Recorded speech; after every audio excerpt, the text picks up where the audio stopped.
My mother-in-law cut up my wedding dress. I hate her so much, I don't know how to move on. This might sound petty or like something I should just move on from, but I just can't. My mother-in-law was always kind of off to me. I wouldn't say we had a bad relationship, but she wasn't very welcoming or interested. When I got engaged, she didn't seem happy for us. I didn't include her in wedding planning much because we weren't close. Mother-in-law's mom asked me to, so I included her in one thing and she didn't speak the whole time. I stored my dress at their house. Father-in-law said it was okay. Then I got the call a couple of days before the wedding that she had cut the dress into a million pieces. I literally felt like I was going to throw up.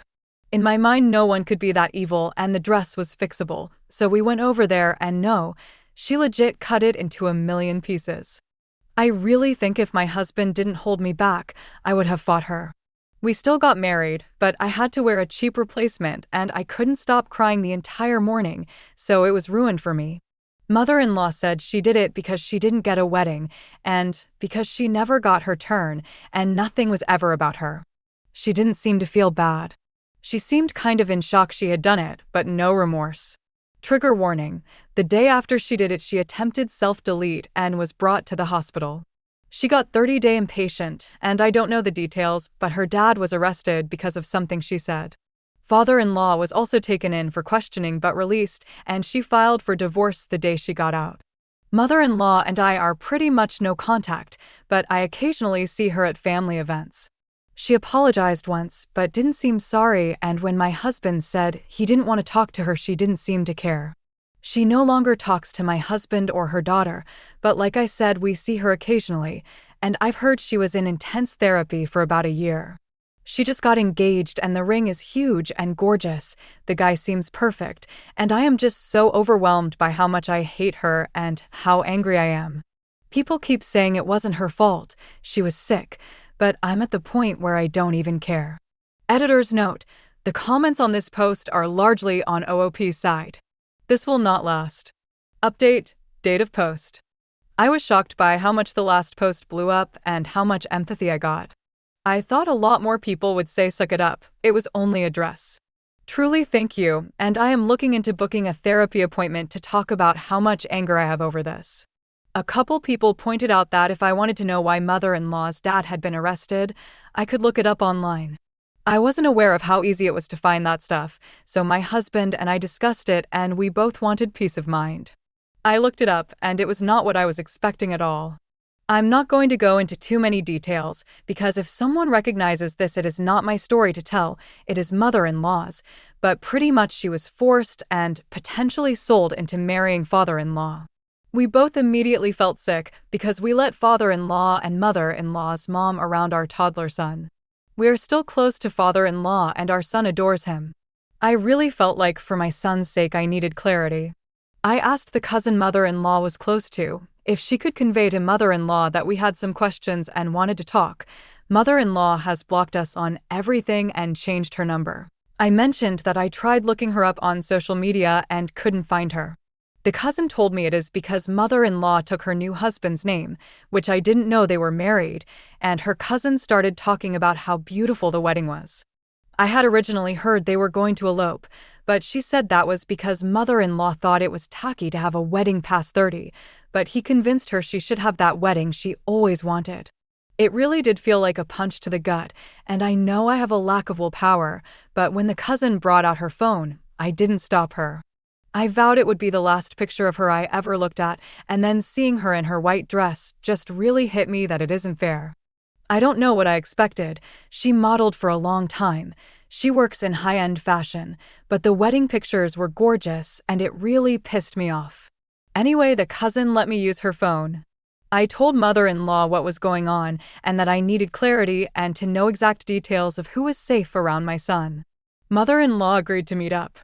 I felt my heart sink, but I thought maybe I would get closure. We met at a coffee place. They were already there when we walked in, and the first thing out of mother-in-law's mouth was that she still wants to be no contact, and she just wants to be abundantly clear that there will not be a relationship. Fine, we didn't want one either. Mother-in-law answered my questions. It was really hard, but grandma-in-law and father-in-law can't see our son anymore. They just can't.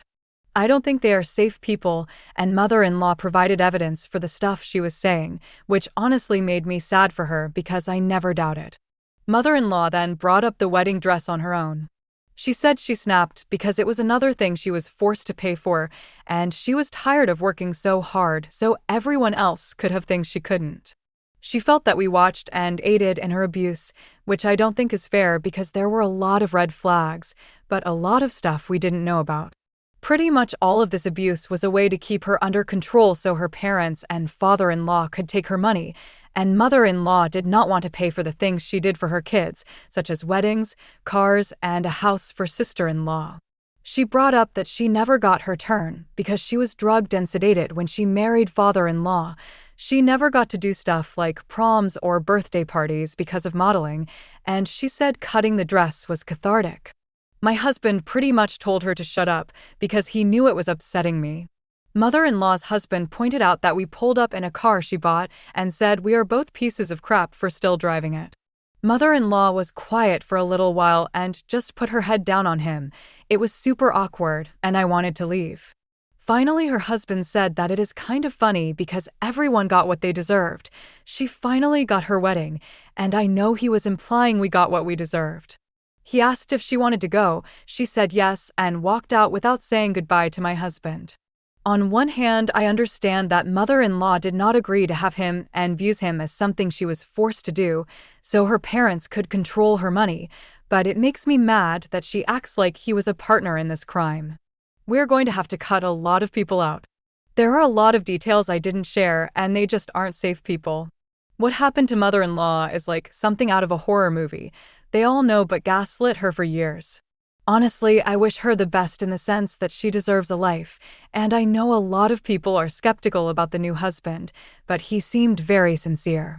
I wish her the best in life, but I'm pissed she got the wedding after she ruined mine. I told the cousin that I do not want any more updates, and for my mental health, I will no longer attend events she is at. Relevant comments. Use/wifey and Hubbard. Okay, so you know how before we said your feelings were valid. Well, they are, but human trafficking is a little more valid. Deleted user. She was trafficked. I honestly don't find your situation to be very sympathetic. I was totally on your side with the last post, but there was a lot you didn't know, and a lot you left out. You couldn't pay for anything, and the woman who was Smex trafficked snapped. Maybe get some effing perspective? I think you're making a situation that's much bigger than you to be all about how you've been supposedly wronged. Except I don't feel that bad for you. And it sounds like you did enable this even if you didn't know about every single part. You're entitled. She was raped, trafficked, made to pay for your things. You lost a dress you didn't even pay for. You're driving the car she bought you. How old are you? Are you a victim of child marriage or can you legally work? I'd be giving things back, but I guess you can't afford to not live off of the Smex trafficking victim. If this is real, probably isn't. I don't know how you can feel okay with how you've behaved. You are being a child. You barely even touch how your husband is feeling with all this.